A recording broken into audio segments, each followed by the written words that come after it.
kembali lagi di channel YouTube PG PAUD 17 UPI Kampus Serang. Bagaimana kabarnya hari ini?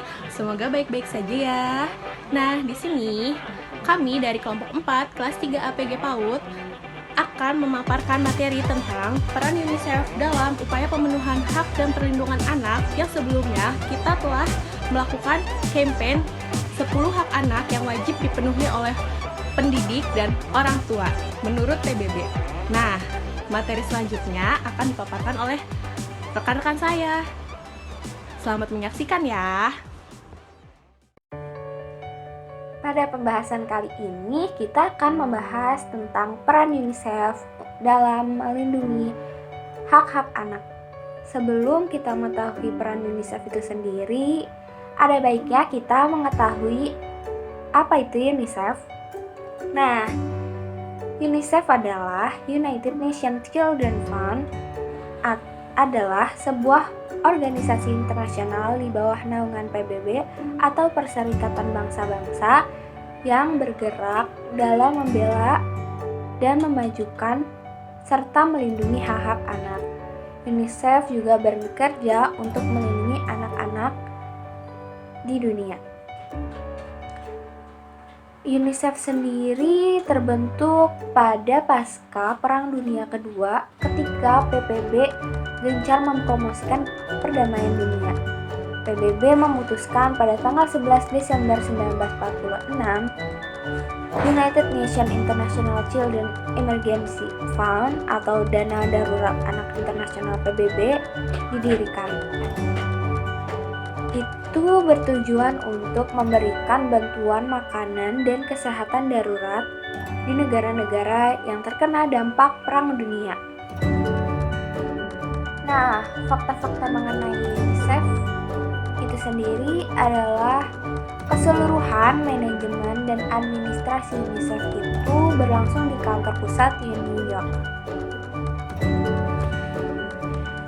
UNICEF sendiri memiliki 36 komite nasional yang mempromosikan hak-hak anak, mengumpulkan dana, dan memberikan dukungan lainnya. Selain itu, beroperasi di lebih dari 190 negara, UNICEF telah menyelamatkan banyak anak-anak lebih dari organisasi kemanusiaan lainnya. Di Indonesia sendiri, UNICEF pertama kali membantu Indonesia pada tahun 1948. Kala itu terjadi kekeringan di Lombok. Maka dari itu, Indonesia dan UNICEF resmi bekerja sama pada tahun 1950. Selanjutnya ada peran, tujuan, dan sasaran UNICEF. Peran UNICEF dapat dikelompokkan menjadi 5 bagian strategis utama. Yang pertama, bidang kelangsungan hidup anak dan pembangunan. Yang kedua, bidang pendidikan dasar dan kesetaraan gender. Yang ketiga, HIV/AIDS dan anak. Yang keempat, bidang perlindungan anak. Dan yang kelima, bidang advokasi dan kemitraan untuk hak anak. Selanjutnya ada tujuan UNICEF. Yang pertama, memelihara perdamaian serta menjaga keamanan internasional. Yang kedua, mengembangkan hubungan persaudaraan antar bangsa. Yang ketiga, bekerja sama secara internasional di dalam memecahkan persoalan ekonomi, sosial, dan kebudayaan. Dan yang keempat, untuk menjadi pusat bagi tindakan-tindakan bangsa-bangsa di dalam usaha demi mencapai tujuan bersama. Kemudian ada sasaran dari UNICEF untuk memenuhi tujuannya. Yang pertama, menumbuhkan kepercayaan anak-anak terhadap kepedulian negara.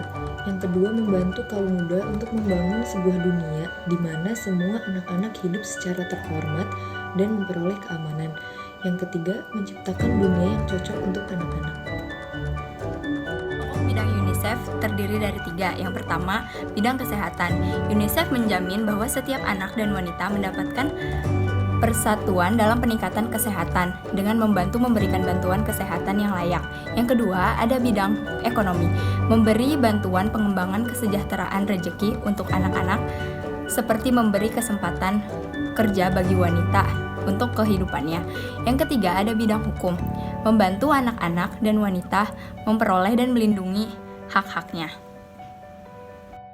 Ada 3 bidang pokok UNICEF. Yang pertama adalah bidang kesehatan, yang kedua bidang ekonomi, Yang ketiga, bidang hukum.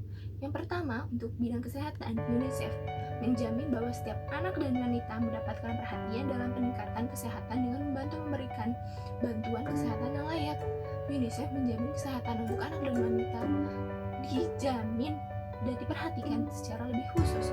Yang kedua, untuk bidang ekonomi, UNICEF memberikan bantuan pengembangan kesejahteraan rezeki untuk anak-anak, seperti contohnya dengan memberikan kesempatan pekerjaan untuk wanita agar wanita mampu memperbaiki kualitas ekonominya. Dengan perbaikan kualitas ekonominya, maka kualitas kehidupannya di dalam bidang ekonomi akan baik juga. Yang ketiga, bidang hukum. Untuk bidang hukum, UNICEF membantu anak-anak dan wanita memperoleh, mendapatkan, dan melindungi hak-haknya. UNICEF mendukung pemerintah Indonesia untuk mengutamakan anak-anak dan berinvestasi dalam kelangsungan hidup, perkembangan, dan perlindungan anak.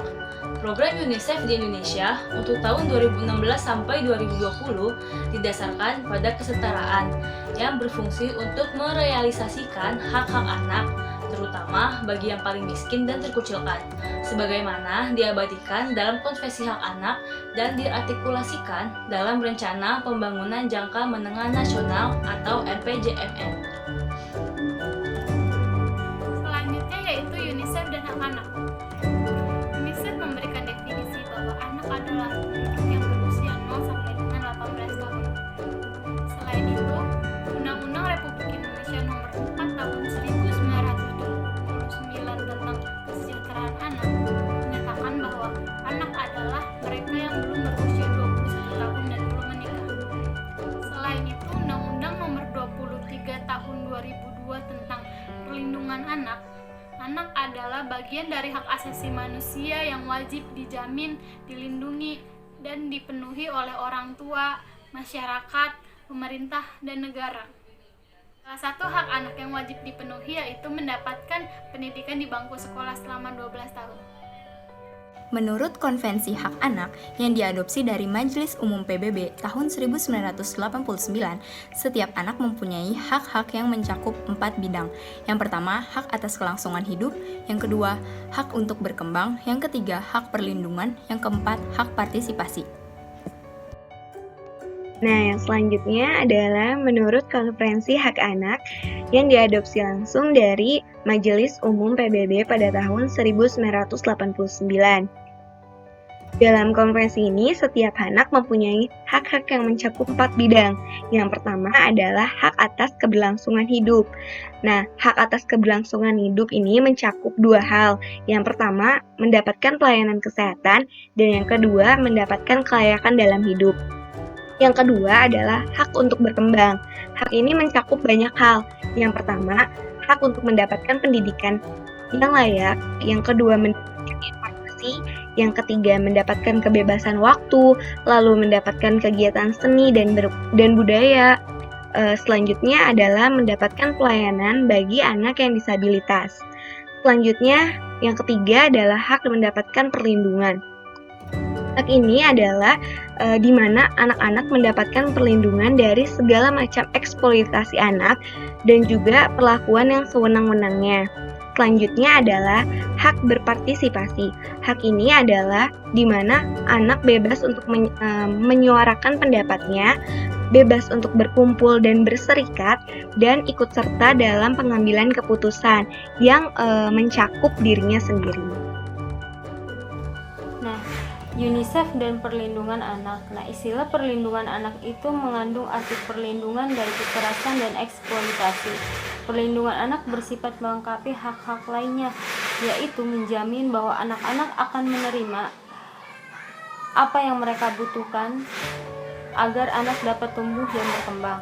Nah, tindakan-tindakan perlindungan anak ini berjalan baik akan meningkatkan peluang anak untuk tumbuh dan berkembang sehat secara jasmani maupun rohani, secara fisik maupun mental, serta meminimalisir terjadinya perilaku kekerasan dan eksploitasi di masa yang akan datang. Selanjutnya, kita akan membahas contoh kasus hak dan perlindungan anak yang ditangani oleh UNICEF. Yang pertama, contoh kasus di Indonesia yaitu child trafficking atau perdagangan anak. Perdagangan anak biasanya dilakukan di perbatasan antar negara.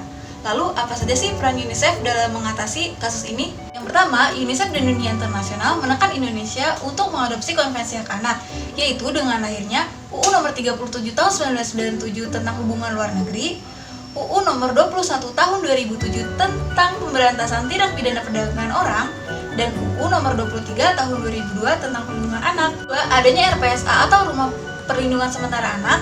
Yang ketiga, UNICEF juga berhasil membuat Presiden mengeluarkan keputusan Presiden Nomor 88 Tahun 2002 tentang Rencana Aksi Nasional Penghapusan Perdagangan Perempuan dan Anak. Yang terakhir, menegaskan RUU Tindak Pidana Perdagangan Orang berada pada peringkat 22 dari 55 prioritas RUU yang akan dibahas pada tahun 2005. Kasus yang kedua yaitu kasus luar negeri mengatasi korban bullying di Latvia dan Rumania. Bagaimana sih peran UNICEF dalam mengatasi masalah ini? Yang pertama, membuat perkumpulan 100 pemuda di seluruh dunia untuk mengadakan gerakan anti kekerasan dan berkomitmen berbuat baik satu sama lain. Yang kedua, mengadakan pertemuan 100 menteri yang ada di seluruh dunia pada World Education Forum London di awal tahun 2019. Yang ketiga, UNICEF bekerja sama dengan para mitra untuk melatih guru tentang bagaimana mengenali pelecehan sebaya dan penindasan dengan lebih efektif. Yang keempat, dalam konteks SDGs Sustainable Development Goals 2030, negara-negara anggota Perserikatan Bangsa-Bangsa menjadikan isu kekerasan dan intimidasi sebagai prioritas kebijakan global. Dan yang kelima, pada tahun 2018, UNICEF mengadakan kampanye End Violence Against Children. Sekian contoh kasus hak dan perlindungan anak yang ditangani oleh UNICEF, baik kasus di dalam negeri maupun kasus di luar negeri. Nah, semoga apa yang telah dipaparkan oleh rekan-rekan saya dapat menjadi sebuah informasi untuk para pendidik dan orang tua akan pentingnya upaya pemenuhan hak dan perlindungan anak. Terima kasih, cukup sekian dari kelompok kami. Jangan lupa like, comment,